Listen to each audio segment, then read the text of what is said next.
Olá pessoal, nessa segunda videoaula nós iremos dar continuidade à pintura do riacho. Nós iremos fazer toda a pintura da base do rio e posteriormente nós iremos fazer também a pintura aqui da grama no chão com as pedras. O primeiro passo para fazer a pintura do riacho é a gente detalhar um pouco mais o que vai ter aqui dentro do riacho, as pedras e outras coisas. Nós vamos fazer uma técnica que é muito interessante, que vai dar a sensação da transparência da água no rio.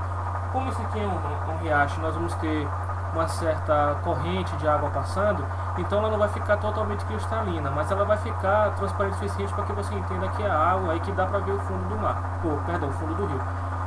Como é que a gente vai fazer isso? O primeiro passo é pegar carvão vegetal, a gente vai marcar, deixa eu pegar um carvão vegetal aqui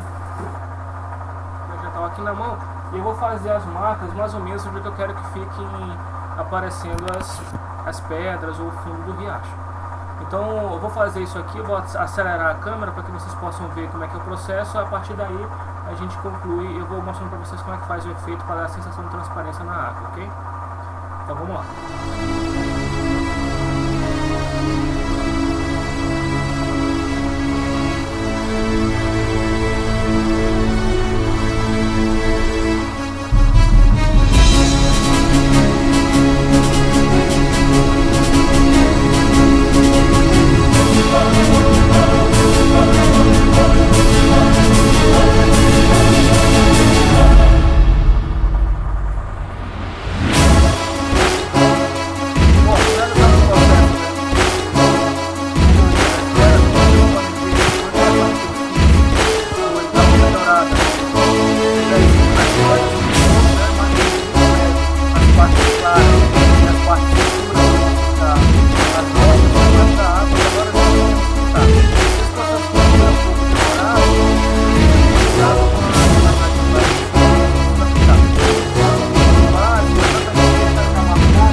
Bom pessoal, essa aqui já é a parte finalizada da primeira base que a gente está fazendo aqui no riacho. Agora, o trabalho que nós vamos ter agora é de fazer os detalhes das pedras como ficar no fundo. Vocês podem perceber que a gente tem aqui uma diferença de tonalidade, que é exatamente onde vai ter a parte clara e a parte escura. E nós vamos fazer isso com um pincel fino, um pincel número 0, um pincel número 2, de cabeça chata, para a gente poder fazer esses pequenos detalhes. Essa é uma parte bem demorada, né? Por isso eu vou mostrar na videoaula apenas alguns passos de como é que ela está ficando, porque caso contrário ficaria muito longa a videoaula. Então eu devo demorar isso daqui pelo menos 3 ou 4 dias. Então conforme for evoluindo eu vou mostrando para vocês como é que está ficando esse processo. Mas a base inicial é essa daqui. Eu já tenho toda a área já pintada, pré-organizada, e a partir daí nós vamos começar a fazer todos os pequenos detalhes das pedras que vão ficar no fundo. Lembrando que como a gente tem uma correnteza aqui, alguns pontos a gente vai deixar meio difuso mesmo, intencionalmente, para que dê a sensação de que a água está correndo pelo riacho. Ok? Eu espero que vocês tenham gostado dessa videoaula. Na próxima videoaula eu já vou mostrar para vocês como ficou esse processo e vou explicar para vocês também o que foi que eu fiz para chegar até esse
Bom, essa aqui já é a finalização do segundo passo da composição do riacho.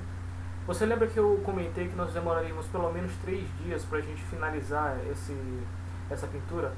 Eu vou explicar o porquê. Na verdade a gente pode gastar até um pouco mais de tempo.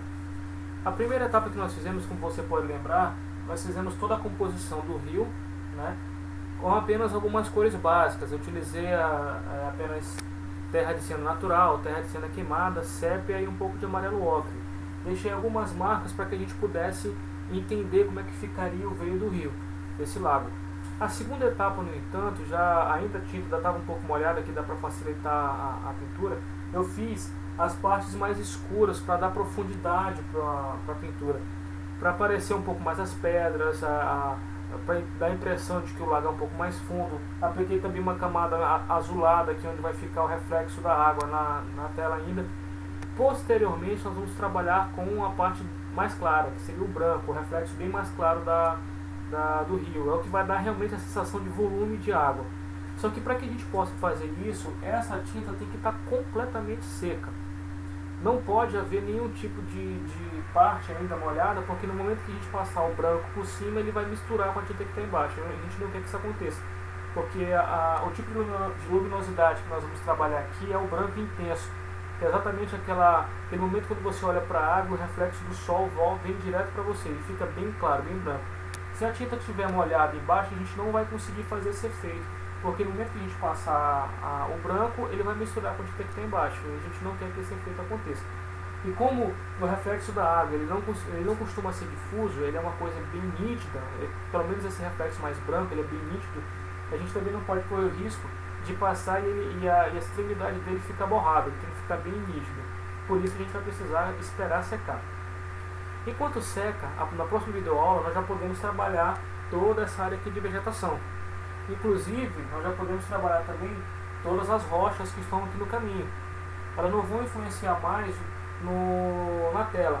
Apesar de que essas rochas que estão aqui dentro do rio, eu vou deixar para fazê-las por último, depois que estiver realmente seco a pintura, para não evitar de que eu borre aqui em cima, a parte mais próxima da água.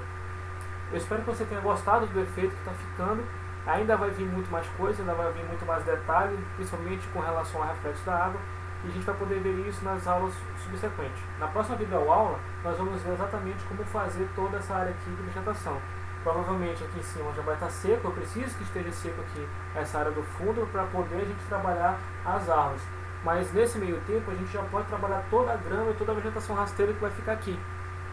Porque posteriormente a gente vai fazer as árvores. As árvores estão todas em primeiro plano, está em cima de tudo, né? Então elas serão as últimas a serem feitas, assim como as rochas do lago também serão as últimas a serem feitas, porque todo o pote já vai estar pintado, elas vão ser a última parte a ser trabalhada. Obrigado por ter assistido mais uma videoaula, eu espero você na próxima.